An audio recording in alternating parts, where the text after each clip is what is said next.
Kamala Harris's speech last night, which was openly an appeal to the median voter, to the center, to attempting to portray her as a commander-in-chief. And I think we now have a real indication of what the strategy is here.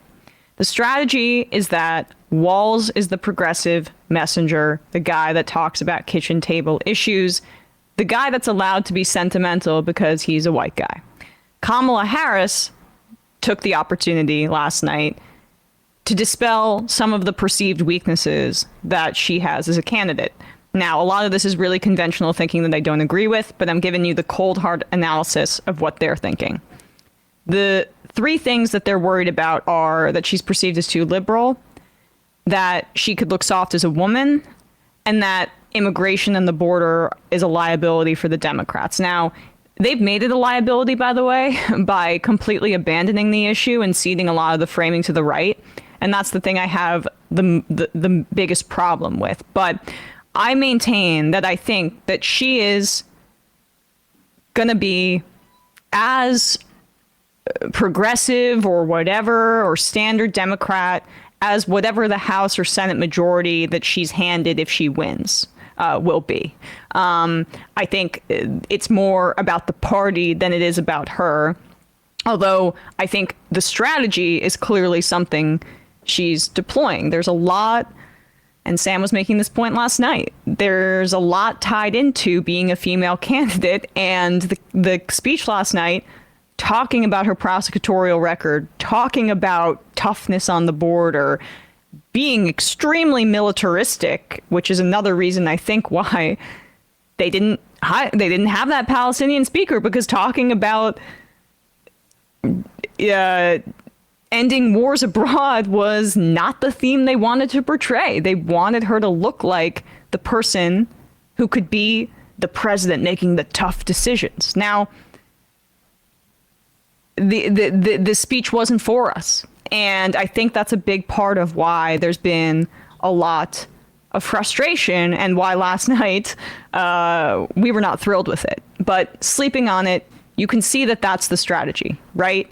And if Biden, who's one of the most historically conservative Democrats in Congress, in the Senate, can be a cipher for a Democratic Party that was pushed in a direction by Bernie Sanders' campaign, and even Elizabeth Warren, honestly, with some of her more technocratic inside game stuff, towards Keynesian economic policies, I certainly think Kamala Harris, who is more progressive than Biden. I mean, that bar is like the floor, in my view, ideologically.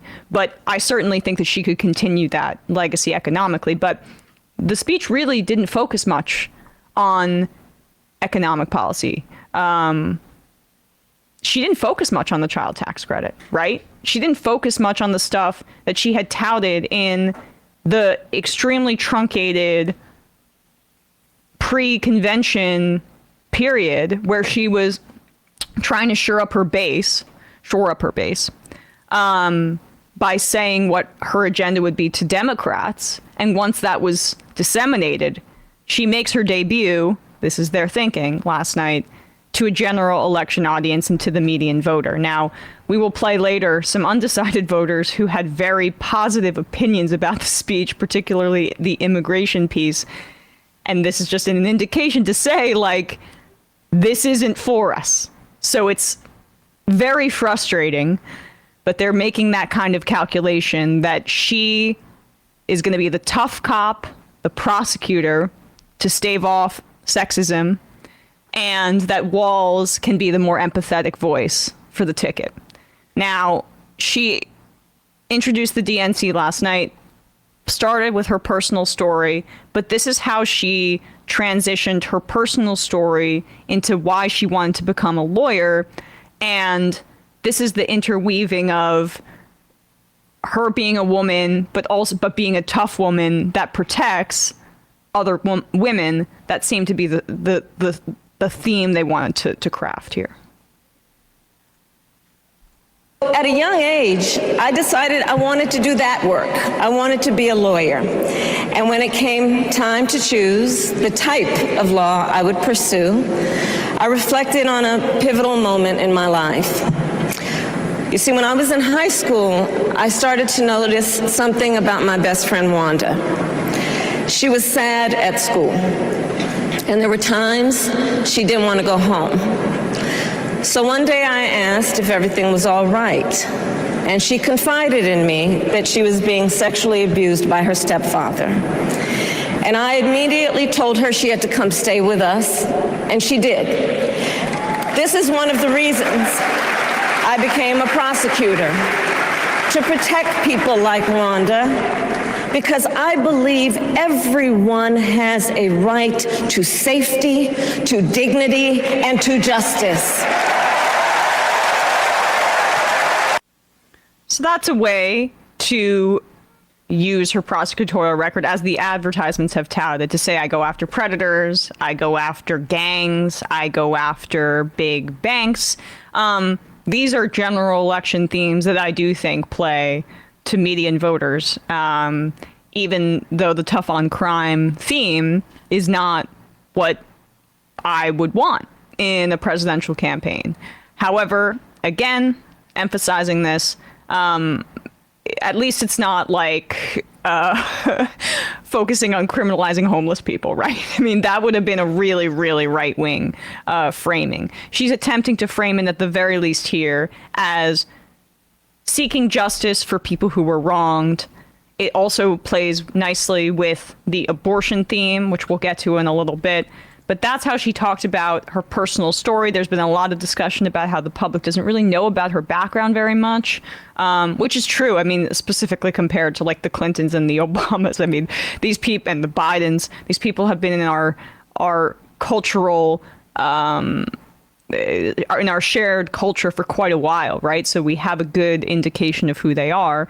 This was how she chose to talk about herself to a wide audience. Now, this is when she gets into here some of her work as a prosecutor in Oakland and begins to shift that personal element into what she says was taking on the big banks and predators, as I just mentioned.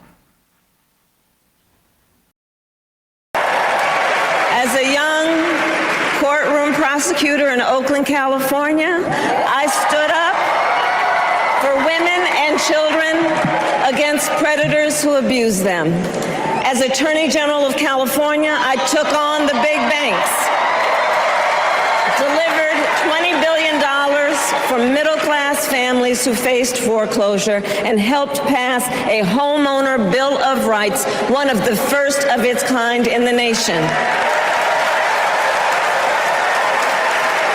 I stood up for veterans and students being scammed by big for-profit colleges, for workers who are being cheated out of their wages, the wages they were due, for seniors facing elder abuse.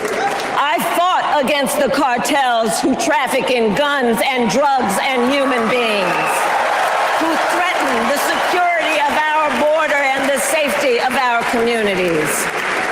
And I will tell you, these fights were not easy, and neither were the elections that put me in those offices.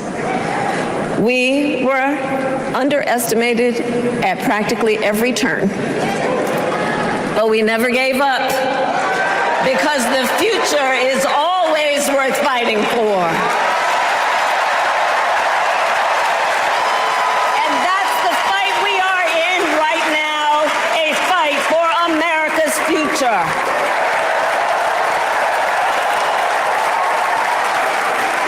Fellow Americans, this election is not only the most important of our lives, it is one of the most important in the life of our nation.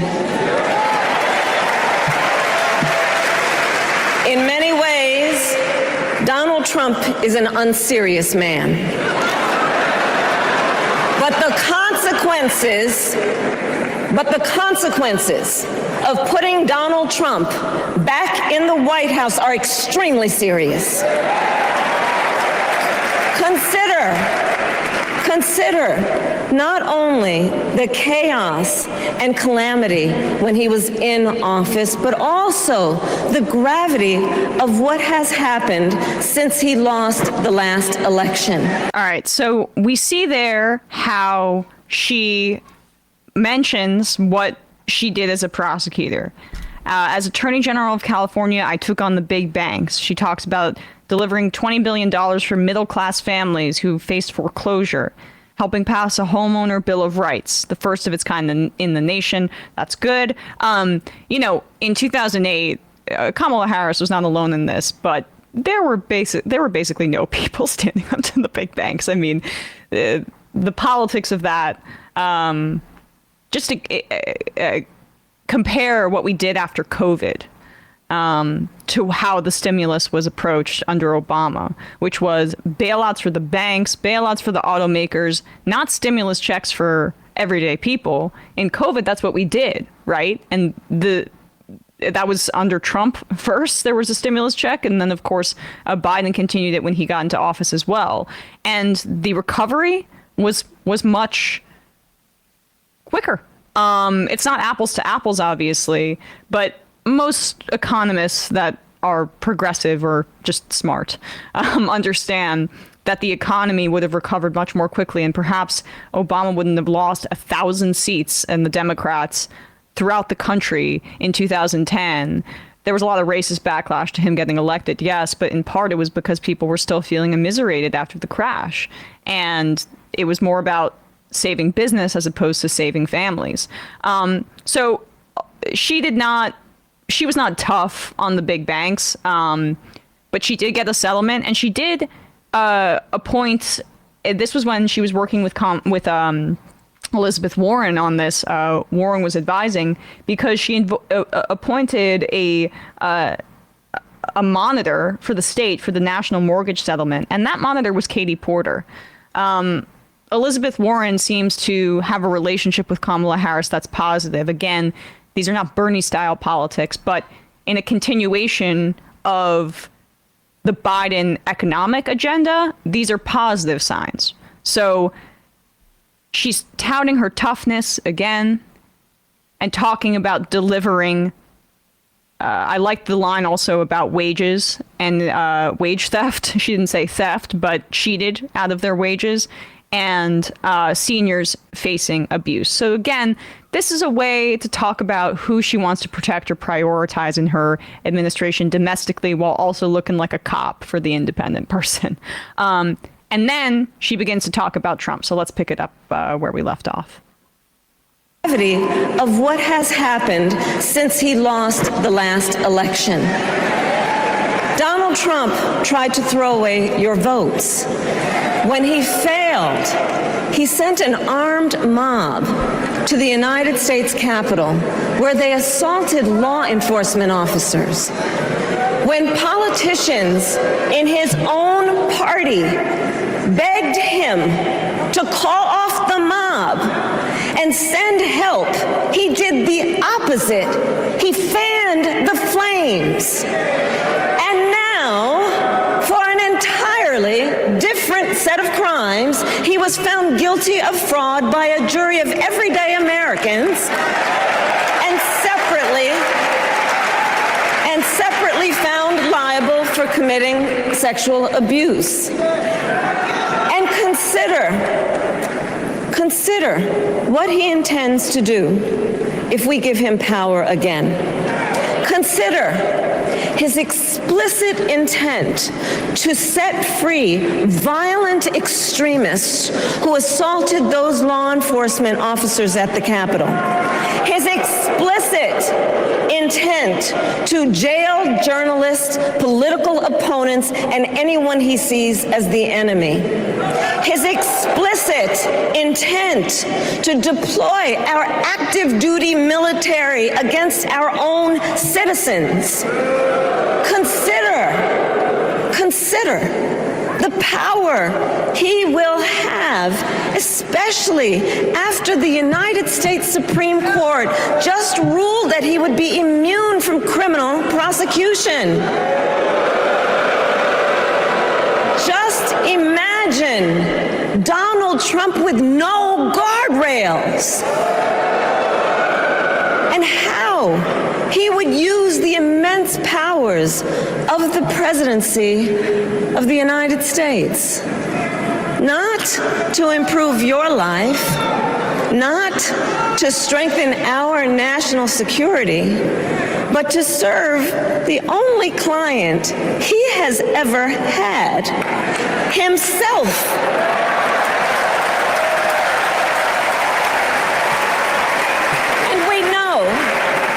And we know what a second Trump term would look like. It's all laid out in Project 2025, written by his closest advisors, and its sum total is to pull our country back to the past. But America, we are not going back. We are not going back. We are not going back. We are not going back to when Donald Trump tried to cut Social Security and Medicare. We are not going back to when he tried to get rid of the Affordable Care Act, when insurance companies could deny people with pre-existing conditions. We are not going to let him eliminate the Department of Education that funds our public schools. We are not going to let him end programs like Head Start that provide preschool and child care for our children. America, we are not going back.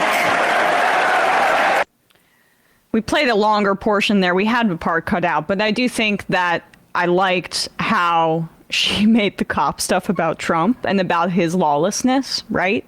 Talking about Project 2025, mentioning Social Security and Medicare and the fact that Republicans want to cut it. I know, shout out to Sam. That's something he wishes that there was more emphasis on. I wish there was more emphasis on that in the speech. But mentioning the Affordable Care Act, I wish we're not going back was also we're going to do X a little bit more, right? Like, okay, Donald Trump does want to get rid of the Affordable Care Act. Project 2025 does talk about eliminating the Department of Education. But what is the vision on those two areas that would be one that's more positive, right? Again, the price gouging stuff, the housing platform has been more explicit. But healthcare, there's been a bit of a dearth of detail. Even education, the Walls pick indicated really good things because selecting Shapiro would have been a return to the charter school ghastly period for Democrats. But, Walls is a public school teacher, has a public school teacher's pension. I think that's literally his retirement. He doesn't have any stocks that he trades, which is incredible. That's a positive indication, but I would like a little bit more on how are we going to strengthen public education in this country for so many people. However, though, again, not for us, still broadly good. But now I think we're going to begin to transition into what do we have next? So it's not foreign policy yet. We'll get to that in a bit. This was also the abortion section. Here's what she had to say about reproductive rights and repeating the line about heart and home that seems to be a theme for the campaign. Friends, I believe America cannot truly be prosperous unless Americans are fully able to make their own decisions about their own lives, especially on matters of heart and home. But tonight, in America, too many women are not able to make those decisions. And let's be clear about how we got here. Donald Trump handpicked members of the United States Supreme Court to take away reproductive freedom. And now he brags about it. In his words, quote, "I did it and I'm proud to have done it," end quote. Well, I'll tell you, over the past 2 years, I've traveled across our country, and women have told me their stories. Husbands and fathers have shared theirs. Stories of women miscarrying in a parking lot, developing sepsis, losing the ability to ever again have children, all because doctors are afraid they may go to jail for caring for their patients. Couples just trying to grow their family, cut off in the middle of IVF treatments. Children who have survived sexual assault, potentially being forced to carry a pregnancy to term. This is what's happening in our country because of Donald Trump. And understand, he is not done. As a part of his agenda, he and his allies would limit access to birth control, ban medication abortion, and enact a nationwide abortion ban with or without Congress. And get this, he plans to create a national anti-abortion coordinator and force states to report on women's miscarriages and abortions. Simply put, they are out of their minds. It was a good line. And she also, when she was mentioning Trump there, talking about the danger, I meant to note that earlier. She called him an unserious man, but that the consequences of putting him in the White House are extremely serious. So you also see that rhetorical pivot from weird to weird but dangerous. That is how they've shifted the campaign. Honestly, you can see how the DNC almost acted like that in the same way, right? The first 2 days featured AOC and Bernie and more, I think, broadly progressive themes. Last night was central. I mean, it was also like Adam Kinzinger, former Republican, spoke for some goddamn reason. You had Leon Panetta, the former CIA director, come out there to talk about Kamala Harris. This was the centrist night. But they still know that abortion is such a salient issue. They are running a safe campaign now. We're in this area where they're going to basically do what the polling said before Biden dropped out, which is that generic Democrat running on these policy sets wins. And she exceeded expectations with the Walls pick, no doubt about it, right? And I think that portends well. But in terms of the strategy, they're doing the generic Democrat thing and trying to cut into the liabilities that she has of being maybe seen as too liberal because of the past support for the Green New Deal, which she walked back, past support for Medicare for All, which she walked back.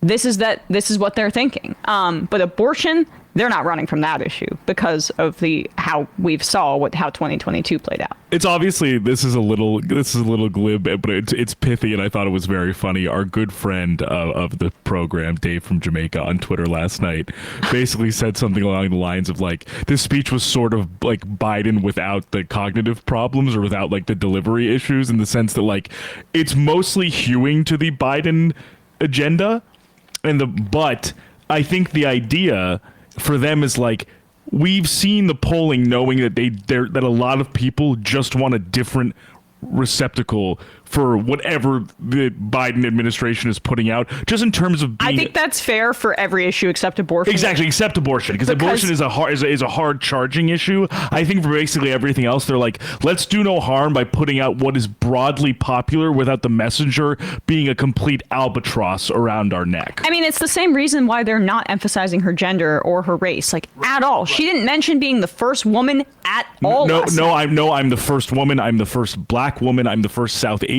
woman. None of that. It's not. We're not going with as much with the change campaign language as like an Obama or Hillary, obviously, or even Hillary's speech at this DNC. Well, I mean, opposed to the 2016. Hillary epitomizes the me generation more than anybody. I mean, she can't stop talking about herself, even when it's supposed to be about Kamala Harris. That's something I've deeply appreciated from Harris, because I think, younger generations, too, of activists don't value representation or use it as cynically as, say, Biden did. I mean, I don't think Biden really truly treated Kamala Harris like a partner.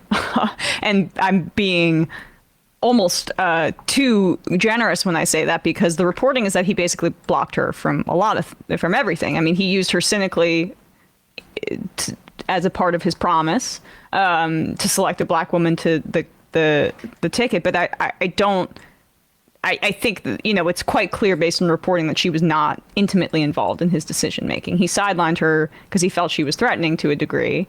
So the point is just that I'm not actually sure where I'm. Well, I just wanted to piggyback off what you Yes. said. The other thing about that is that before this year, before kind of or even honestly before June 27th of this year, Biden basically gave Kamala the intractable issue set, in the sense of even the border stuff. So, she wasn't the border czar, right? But even kind of being like, you need to figure out the antecedents of the border problem, and kind of like negotiate and figure out how to disrupt the flow from the Northern Triangle of in Central America. An intractable issue that has not been able to be salient or winning for either party for literally 40 years, probably.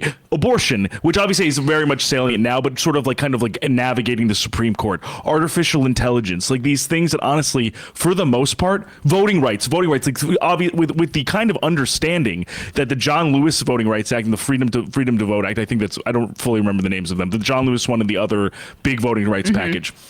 Implicitly, we absolutely know that none of that will be passed without the filibuster. So whether it was intentional or not, Biden was giving her essentially tasks that were not going to be fixed with a vice president's hand. Okay, you're right. You're 100% right. I mean, I think that of course he was doing that intentionally. Yeah, no, he was outsourced. He wanted to solidify his position to run for a second term, even and be with like, his listen, age issue. Yeah, and be like, listen, like she has a lot on her plate. We're giving her a lot to do, but you're giving her a lot to do that you kind of know she cannot actually really affect in a way definitively. And that's what I lost my train of thought. But I meant to say she's taken an entirely different approach with Walz, where she wants him to be a governing partner, right? And that is exactly encouraging and shows that like a lot less ego than Joe Biden, although it's hard not to show less ego than Joe Biden. So the point about abortion also is just that Biden apparently thought that his moderate position on abortion was what won the Democrats in 2022, which is him basically not talking about it and saying that he's uncomfortable with abortion as a Catholic. He didn't agree to Elizabeth Warren's request to have federal lands conduct abortions for people in states where it was restricted. And Biden's stupid ass advisors were apparently telling him, oh, that's why Democrats did well and there was no red wave in 2022. No, it wasn't running from the issue on that front. It was the fact that that issue carried people over the top, carried Democrats. And in spite of you, buddy, in spite of you. And Harris's surge has been entirely reflective of that. So that's also a little bit why, I don't envy a lot of the things that she has to overcome with Biden being this albatross around her neck as this extremely unpopular incumbent and lame duck who also kind of screwed her over. It's the same thing Cuomo did with the actually incompetent Kathy Hochul. It's just that Harris is more talented and by a lot than Hochul. But Hochul might be the least talented Democrat in America. Yeah, potentially one of the worst retail politicians with some of the worst instincts, maybe in the country, potentially in the world. Yeah, we don't want to be hyperbolic, but it's an almost world historically bad politician. Like the one I hate Andrew Cuomo for a number of reasons. He was right with that strategy, though. Yeah, well, it the self-serving nature of it. Yes, he was right with the self-serving. Exactly, it backfired because he himself is a terrible person. Not a sexual predator, but It would have worked if he was like could have been normal for like 2 seconds. Exactly. But let's get to the foreign policy piece here. This is, I mentioned the border stuff and how she talked tough about this, but that's been on the campaign trail. So this stuff was new. Again, the whole commander-in-chief thing, right? Like, I can lead our country to prosperity and against our enemies, and I'll stand strong and I'll talk tough to Putin. She feels she has to overcome that as a woman, and she feels she has to overcome that given her relative lack of experience as it relates to foreign policy, right? I mean, I think that's part of why. What was she on? Was she on the Intelligence Committee when she got into the Senate? I think that's exactly right. Yeah. I'm 90% sure that it was intelligence. So those are the kinds of things that you try to shore up when you want to pad your resume on that front. But still, she was not in the Senate for a long time at all before she became vice president. So this is her trying to talk tough for people. She mentions Ukraine at the beginning here, but then she does talk about Gaza. I'll give you my thoughts on that in just a second. Vice President, I have confronted threats to our security, negotiated with foreign leaders, strengthened our alliances, and engaged with our brave troops overseas. As Commander-in-Chief, I will ensure America always has the strongest, most lethal fighting force in the world. Look, wait, pause it for a And second. I will Go back because someone pointed this out. I guess it was Ashley Reese on Twitter. That's the one thing Ella Emhoff didn't clap for. Our queen, who posted an UNRWA fundraiser and then had to delete it because the New York Post always has the strongest, most lethal fighting force in the world. Yeah, just go a second more. Okay, so you can see Ella's not clapping. We love her. She was boisterous throughout the rest Mom? of it, cheering her on. Come on, Kamala. You're embarrassing me. I mean, what a legend. We stand Ella Emhoff in this house. Okay, all right. And I will fulfill our sacred obligation to care for our troops and their families, and I will always honor and never disparage their service and their sacrifice.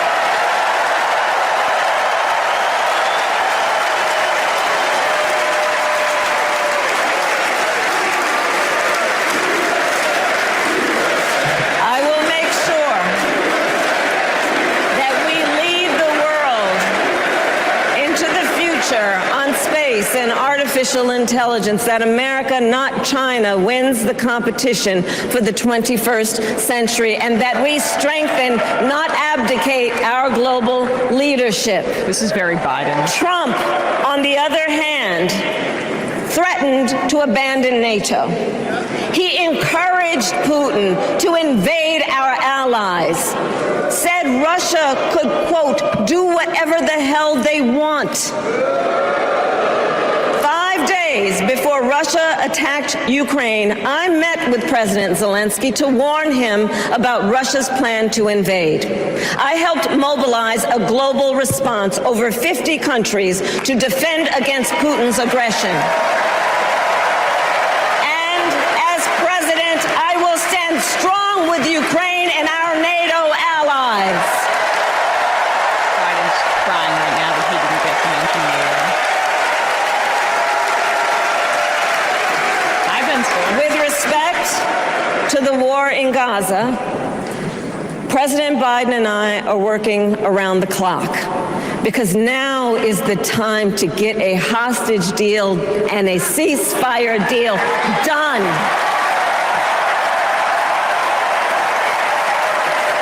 And let me be clear, I will always stand up for Israel's right to defend itself, and I will always ensure Israel has the ability to defend itself, because the people of Israel must never again face the horror that a terrorist organization called Hamas caused on October 7. including unspeakable sexual violence and the massacre of young people at a music festival. At the same time, what has happened in Gaza over the past 10 months is devastating. So many innocent lives lost. Desperate, hungry people fleeing for safety over and over again. The scale of suffering is heartbreaking. President Biden and I are working to end this war such that Israel is secure, the hostages are released, the suffering in Gaza ends, and the Palestinian people can realize their right to dignity, security, freedom, and self-determination.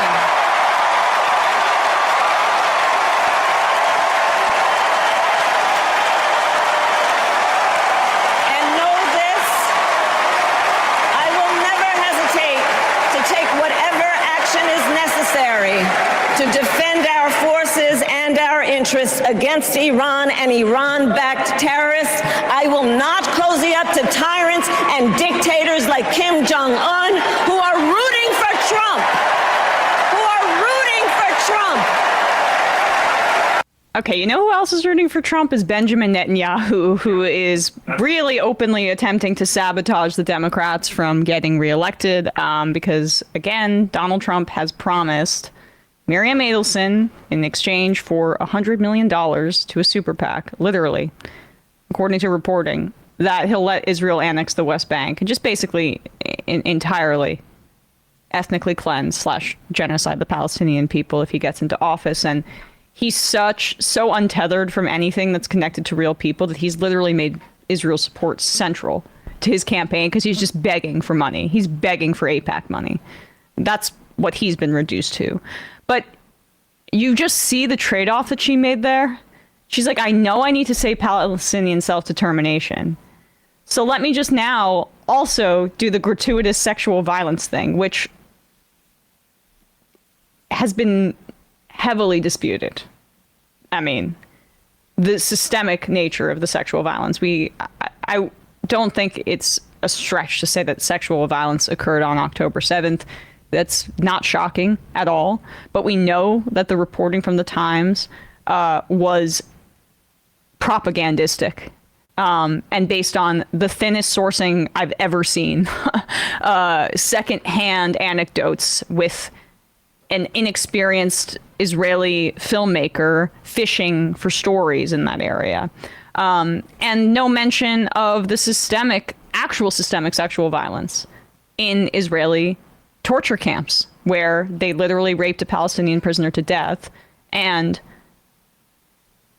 have been raping them. I mean, so she makes that comment as a bone. It's a gratuitous bone, right, to the Israel lobby before she dares to mention Palestinians. I don't know if that's your assessment of it, Bradley, but that's what it felt like to me to mention that, because God forbid on a national stage she talks about Palestinian self-determination.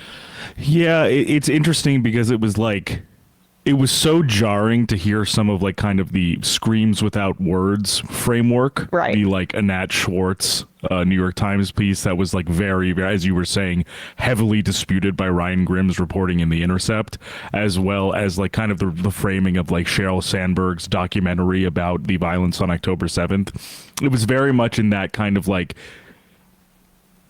that vein of sort of the claims of what happened being so kind of barbaric that to make it so that it was almost impossible to refute, because even trying to refute something like that is oh my God, you were saying offensive. It's offensive that you even try and clarify that it happened. So it happened.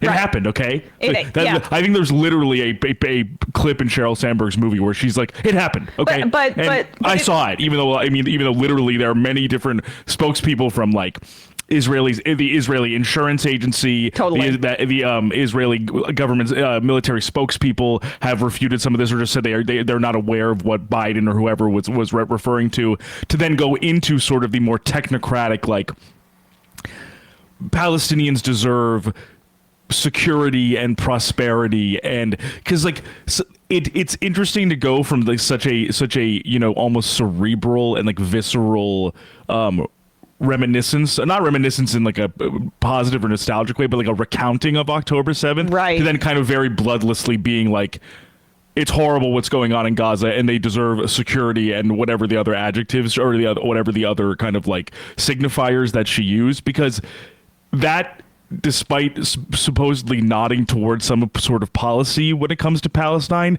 is still very nebulous. It's still very vague. Extremely vague. What does security mean? What does self-determination mean for the Palestinians? Who is responsible for their security? Who is responsible for their self-determination? What does it look like? And is it what the U.S. wants that to look like, or is it what Palestine wants that to look like? Yeah, I mean, that's exactly right. And again, the ceasefire without an arms embargo is an anachronism, because you can't be trying to work for a ceasefire while also sending weapons to a belligerent actor that is committing a genocide. That was gratuitous, but was a mention of Palestinian self-determination. Alex Salmon noted that on Twitter, and we're going to have him on next week because he went to an event, a Zionist event at the DNC, where he observed them feeling anxious about Harris. I mean, I think that just like the fact that she's not Biden probably freaks them out a little bit, given the fact that the protest movement is so reasonable.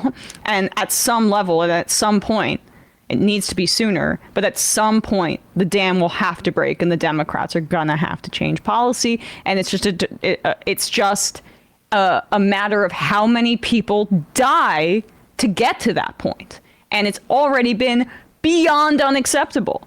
That was difficult to watch. I was happy to hear her mention Palestinian self-determination. Frankly, it's better than just repeating the ceasefire line, which is what AOC did.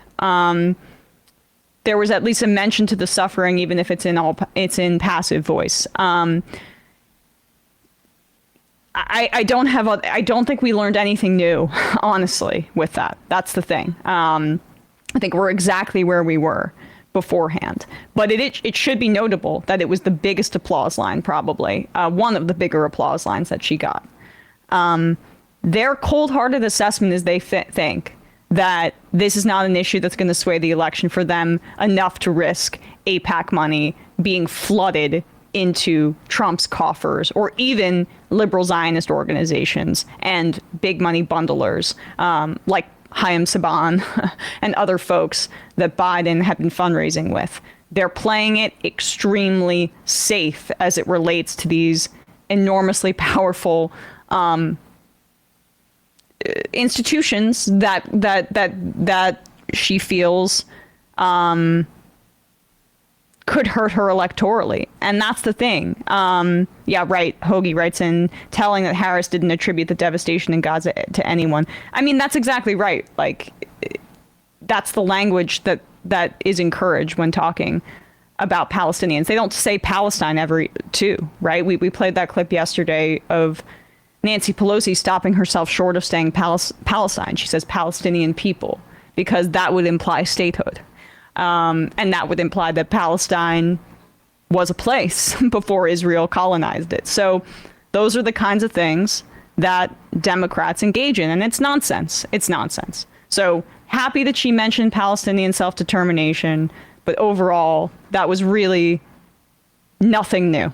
And very similar to what we've been hearing from Biden, which is what Sam and I have said is likely going to happen in terms of what she promises or doesn't promise heading into the election. Now, with all of that said, let's turn to a focus group that CNN conducted, Gary Tuchman, in Allentown, Pennsylvania, with undecided voters. They asked her here to grade the speech, give it an A, give it a B, etc. This is how they responded, and I just think it's telling because I did not like that speech. It was overly militaristic. It was focused on criminalization and prosecution and border security. I mean, it's a centrist center-right. In many ways, some of the focus on that stuff. The abortion piece and other elements of it were good, but she's trying to look tough. She doesn't want to be tagged as a soft woman or as too liberal, and that was clearly the tactic. Walls can be soft and talk about policy and family, and she can come out and look tough. And by the way, not dissimilar from Biden being the more conservative figure and her being perceived as more liberal as his VP, although I think there are differences here and improvements. But the reality is that this focus group reacted really positively. First thing I want to ask you, I want you to grade the speech, okay? A is excellent, B above average, C average, D below average. We all know what F is. Let's start with you. How do you grade the speech? I gave her a B+. B. B plus. A. B+. A. A. C. C. So mostly A's and B's with one C. I want to ask you why you made the decision you made. First of all, we start with Scott, who is the president of the UAW local here in the Lehigh Valley. Scott, what grade did you give it again? B+. How come? I gave her the high grade because I thought she looked very confident. I liked how she spoke from her heart. I liked her message of unity and the division that we have in America. I like her fight for the middle class and families. The reason I didn't give her an A was I thought she needed to go into a little more detail on some of her plans, of how she would, do some of the things that she envisioned. Okay, Lindsay, you're in sales. You're the person who wasn't sure she was going to vote for anybody because you don't like either of these two candidates. I'll ask you more about that in a minute, but first, what grade did you give the speech? I gave it a B. How come? I thought it was a good speech. I mean, she did what she was supposed to do. I liked that she was talked about her upbringing, made it feel a little more personal. But yeah, I thought it was a good speech. Okay, Andy, you're also with the UAW. You make cars and trucks for us Americans, so thank you for that, along with the rest of you. Your grade again was? B plus. And how come B plus? I liked her plan for the middle class. Like my wife's a nurse. I'm an auto worker. I'm as middle class as you can get. I just felt like she should go a little more in depth. But I guess I understand you can't really go as in depth in these speeches. But a little bit more would have been nice. Okay, Donna is your mother. Yes. Donna's a retired dental hygienist. Donna, what grade did you give it again? I gave her an A And how come an A? because she hit all the points that I wanted to know about. I wanted to know more about her economic policies, her foreign policy. I know she couldn't go into depth about that, but I mean, I felt that she looked very presidential. She sounded presidential, and I think she's going to be a unifier. Okay, by the way, going into tonight, Andy was 60-40 with Kamala Harris. You were 50-50, which is interesting. We'll talk more about that in a second. Patrick, also with the UAW. Grade you gave it again? A B plus. How come B plus? Well, she was very confident in what she was saying. She showed leadership ability and understanding of the topics at hand. But again, she didn't go in depth. I did like what she said about what she's going to try to do for the middle class, about a tax break for us, which will be very nice, but still a little bit more information on some of the things that she's planning on doing. Sean, also with the UAW. The grade you gave it again? I gave her an A. How come? I was looking for policy information. I really wanted to see some substantive policy information. I thought she did give enough. I like what she gave on military, what she wants to do for our veterans, and with border control. I just think that she has a lot of good ideas, and she's very well spoken. I think she was very professional. Sabrina is. So those were the reasonings given here. A lot. It's hard for us to understand. Anybody listening to this or watching this, you're very engaged in politics for the most part. I'm very engaged in politics. I can't imagine being undecided on this at all, right? I mean, it's difficult, I think, for us to get into some of that in that mindset when you're more politically engaged. They seem to have a positive reaction to this. Sam and I were chatting about this a little bit this morning. I know he's on vacation, but that's a case in point.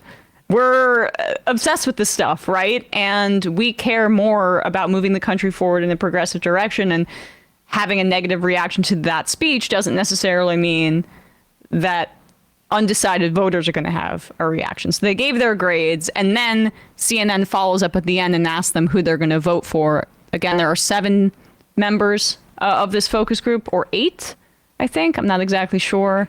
8. And he goes through and asks if this has changed their mind. We'll see what they say. Like I said, none of you were ready to make a commitment to any candidate in November. Please raise your hand right now if you're now ready to make a commitment after today. Wow. I'm just kind of surprised by that. We haven't rehearsed this. I'm going to make that very clear. I will attest to this. 7 of you are now ready. Scott? Yes, I'm going to vote for Kamala Harris. Andy? Yeah, Kamala Harris, yes. Donna? Yes, I'm voting for her also. Sean? Sean? Yes, Kamala.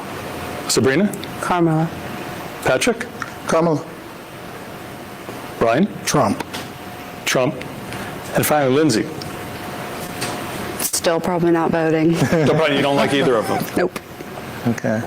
What led to you all making a decision? Was it that decisive of an evening, Scott? Yeah, I really, as I said before, I really liked her confidence. She's really seemed presidential. She seemed very confident. Like I said, she spoke from her heart. I liked how she filled you in on her background, that she struggled, her mother struggled, All right. middle-class family. Donna, you were 50-50 Yeah. going into the evening. What made you make a decision?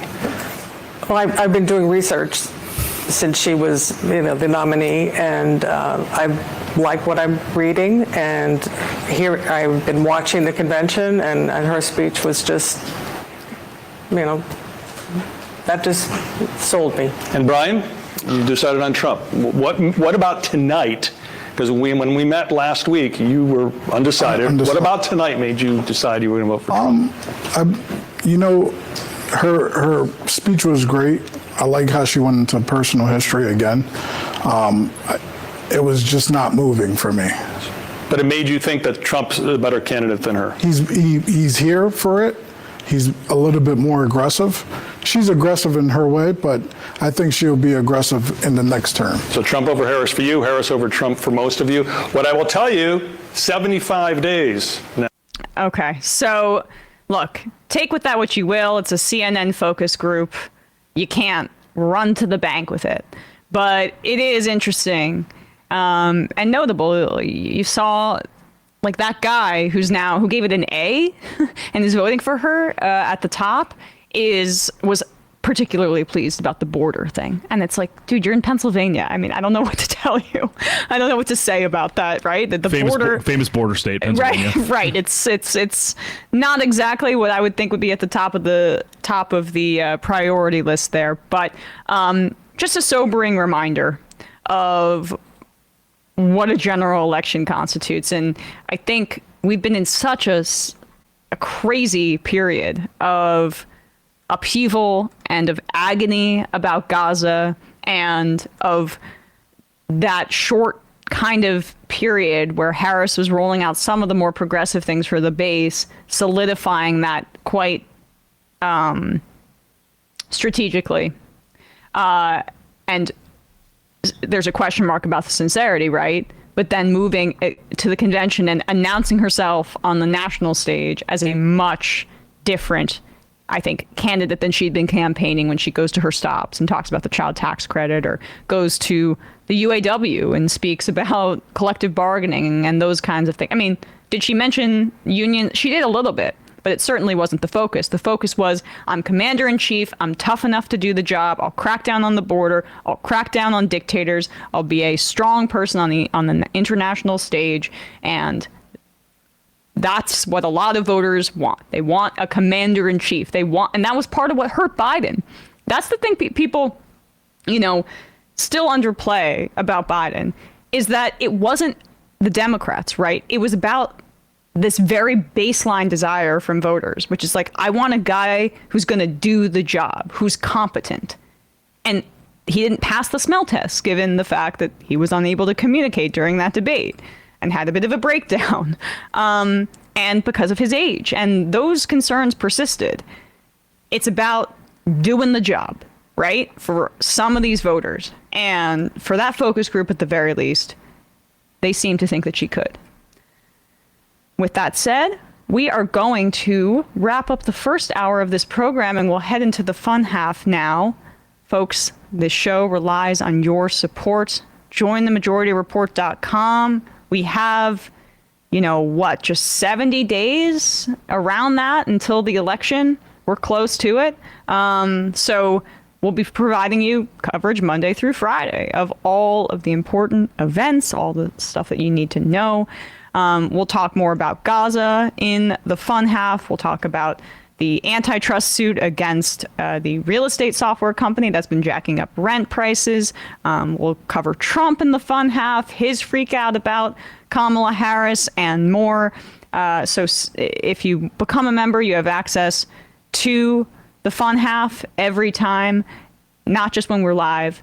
JoinTheMajorityReport.com. We're an independent outlet, and we rely on your support to keep us going and giving you real honest coverage about all of this. Bradley, do you have a sense of what's happening on Left Reckoning? I do. So let's see here. They were live on Tuesday, David and Matt. They spoke with, David Griscom actually last night just did an Ask Me Anything stream. So check it out if you want to just hear a little mailbag type thing from Griscom. 2 days ago on Tuesday, they spoke with Elias Cepeda to get an update on what was happening on the ground in Chicago with the DNC. And Matt and David also gave their take on what they've seen so far from the DNC as well. So a little bit of their take on Left Reckoning. So go to youtube.com/Left Reckoning if you'd like to check those out, and go to patreon.com/Left Reckoning if you'd like to access the post game for them. Okay. And on ESPN, we talked a little bit about the NFL preseason, our thoughts on the quarterbacks and the rookies making their debuts, some not as kind thoughts on Daniel Jones and what's happening with the Giants. But then we also talked about the WNBA, Caitlin Clark breaking the assist record. Next Monday, we'll have a fantasy football preview. So if everybody hasn't drafted yet, tune in to our coverage, 4 p.m. on Monday. Bradley and I will give some fantasy tips and talk a little bit about who we like in the draft this year. So youtube.com/ESPN show for that. The number is 646-257-3920. See you in the fun half. Hey, folks, don't forget to hit the subscribe button and check out our daily show. We do it every day at 12 p.m. Eastern for about 2.5 hours. We even take phone calls. You should check that out.